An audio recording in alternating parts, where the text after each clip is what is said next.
Sunog na naman sa Tondo sa Maynila. Pangatlo na itong sunog na sumiklab sa lugar ngayong linggo. Naroon live si Gary De Leon. Gary, saang bahagi naman ngayon ng Tondo nagkasunog?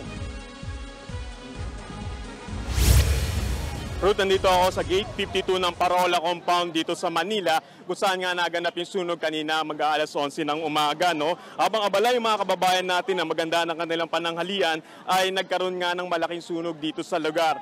Sa ngayon ay nakikita nyo sa video kung gaano karami yung tao nagsisiksikan dito sa entrada ng Barangay 275 Zone 25, kung saan nga naganap yung sunog.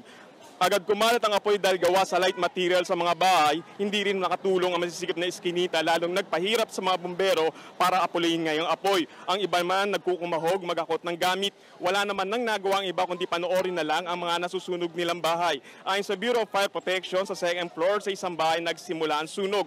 Mag-aalauna naman ang ideklarang fire under control na yung sunog. Roots sa ngayon ay nagsasagawa ng clearing and mapping operation yung BFP at maya-maya hintayin natin kung kailan idedeklarang fire out yung sunog. Pero sa ngayon ay passable na nga itong lahat ng kalsada dito sa San Nicolas at naging silbing matinding traffic nga nangyari dito mula pa doon sa Road 10 hanggang dito sa San Nicolas. Mga sasakyan na pumapasok ay nagpaigpit at nagpatindi ng traffic sa mga truck na papasok sa lugar na ito. Sa ngayon, route ay inaasahan na naluluwag dahil binuksan na yung kalsada matapos nga ideklarang fire under control.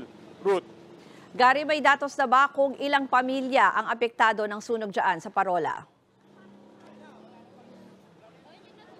Ruth, sa ngayon, ang inisyal na binigay ng BFP ay 50, 50 pamilya yung naapektuhan ng sunog at 20 bahay yung inisyal na bilang na nasunog na bahay. Ruth. Isa pa, Gary, kasi ngayong linggo lang, pangatlong sunog na yan na sumiklab dyan sa Tondo. May sinabi ba ang Bureau of Fire Protection bakit tila sunod-sunod yung nangyayaring sunog dyan? Sabi ng BFP sa tinitingnan nilang anggulo rito kaya nagkakaroon ng sunog yung illegal connection ng kuryente at yung matinding panahon no, na nagpapasiklab ng mga bahay rito dahil karamihan nga ng mga bahay dito ay gawa sa light materials, mga kahoy at mga yero lamang at hindi maiiwasan nga na magkaroon ng sunog dahil nga dikit-dikit yung mga tao at dikit-dikit din yung mga bahay dito sa Parola. Ruth.